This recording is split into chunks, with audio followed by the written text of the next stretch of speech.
Would you please welcome the Honorable Mike Pence, Vice President of the United States.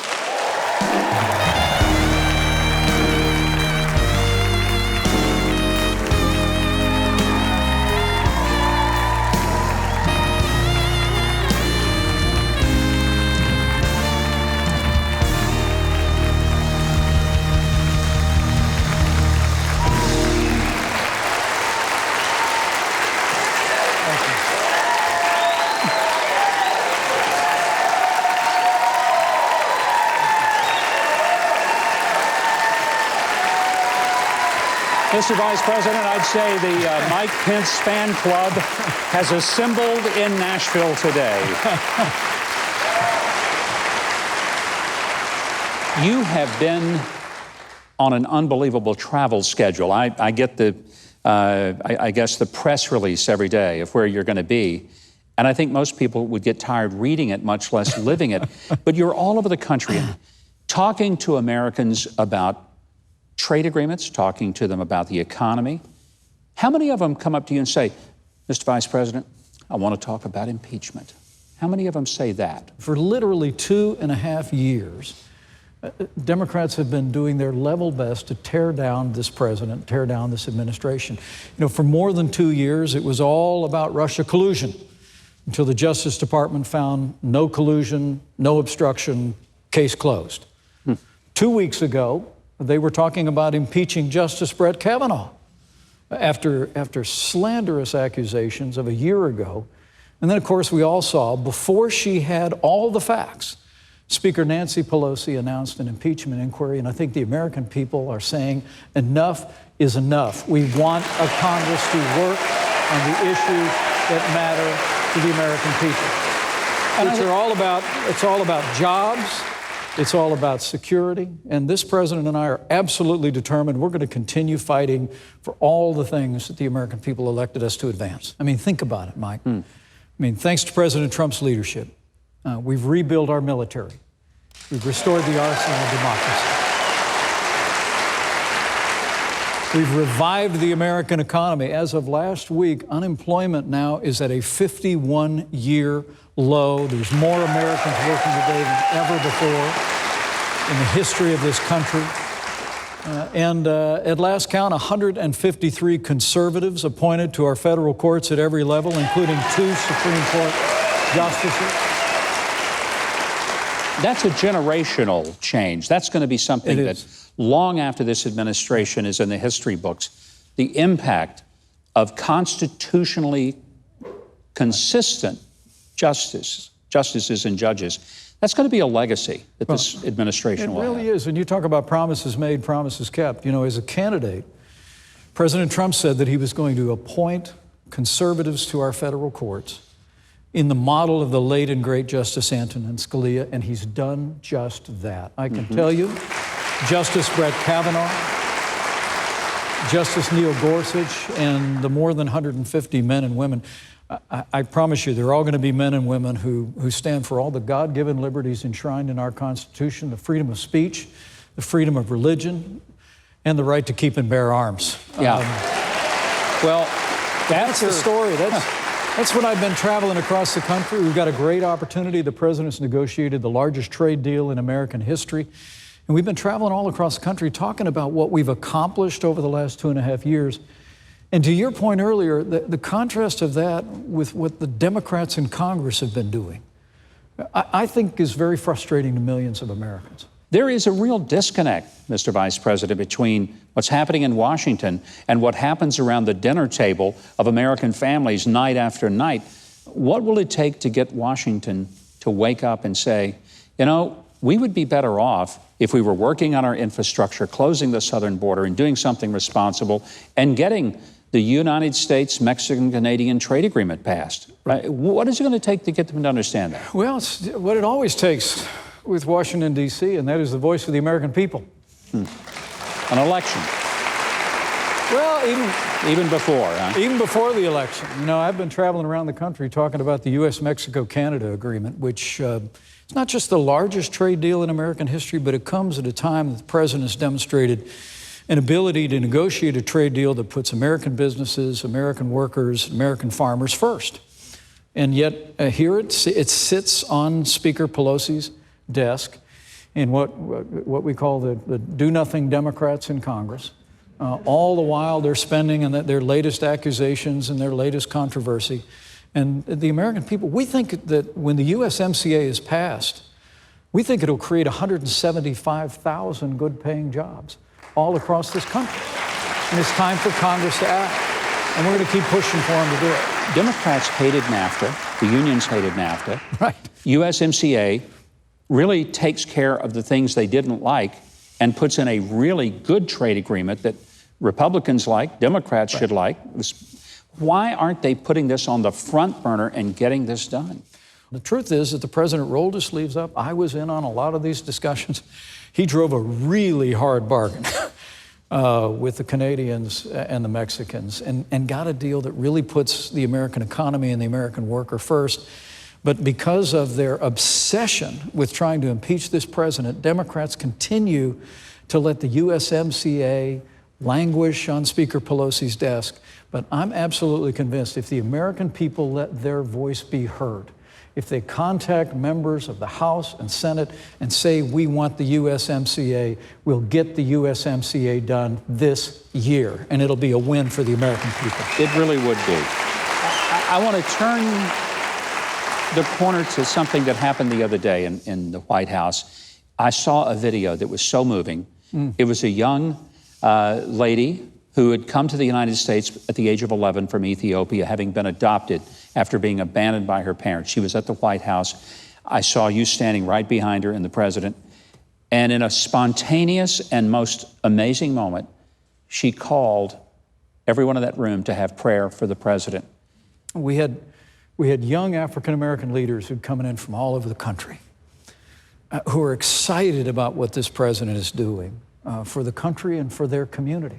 I have to tell you, when you look today, more than 8,000 opportunity zones that are creating an incentive for investment in some of our cities that have been struggling. We passed criminal justice reform that brings renewed hope to people that have been caught up in an incarceration system. And finally, African-American unemployment is the lowest level ever recorded in the history of this country, and the room was filled with excitement about that. And at the tail end, but to your point, at the very end, a young lady who was just down on the rope line shouted to the president that we ought to close the meeting in prayer. And one thing that's true about President Donald Trump, he never hesitates to take an opportunity for prayer, and he invited that young lady up, and we had the most beautiful prayer for the nation, and I could tell the president was moved. I was deeply moved.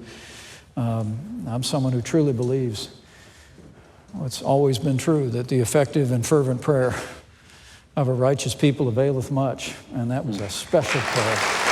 It was a beautiful, beautiful scene, and it was obviously not rehearsed, not planned. It was a spontaneous moment, and it was just magic. We're going to continue our conversation with the Vice President in just a moment. We're going to talk about some personal things. We'll be right back after this break.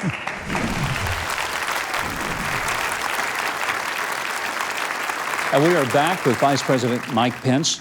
I said we're going to talk about some personal things because I think a lot of people, they know you're the vice president, they knew you as a governor and a congressman, but there's some pretty cool stories about Mike Pence that I want us to get into. One is Charles Colson's influence on your life, because I thought he was one of the greatest human beings, one of the most brilliant human beings I'd ever been around, and I know he meant a lot to you. Why?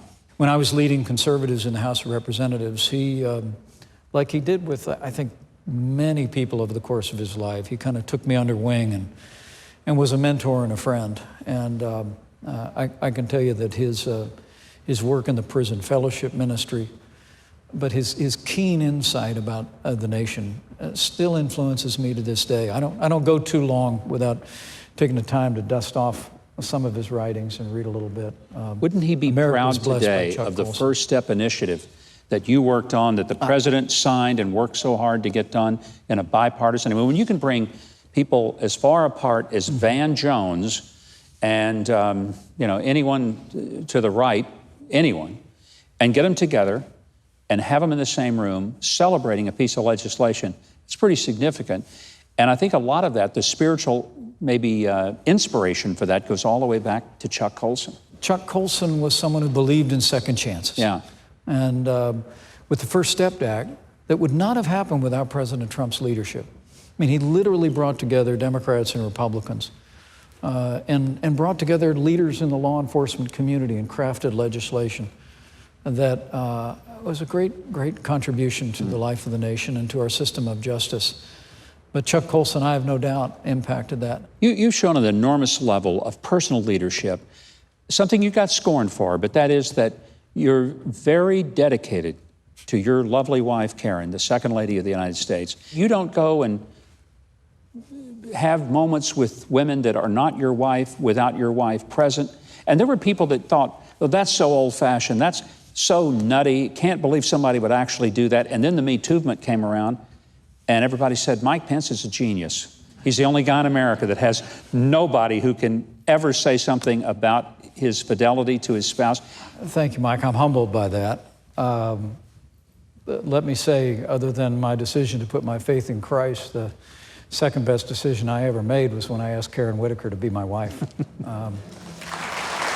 She's an amazing person. She is an amazing person. I agree with that. She's an amazing second lady. She's just got such a heart for military families, traveling all over the country supporting military spouses.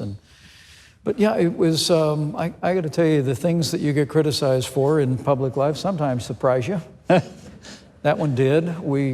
I think I'd mentioned in an interview 15 years ago that a promise my wife and I had made is that I would never dine alone with a woman not my wife. I'm very proud of the women who've served with me, served on my senior staff when I was in Congress, served on my cabinet when I was governor. We've dynamic and talented women around us, but it kind of became a thing for a little while.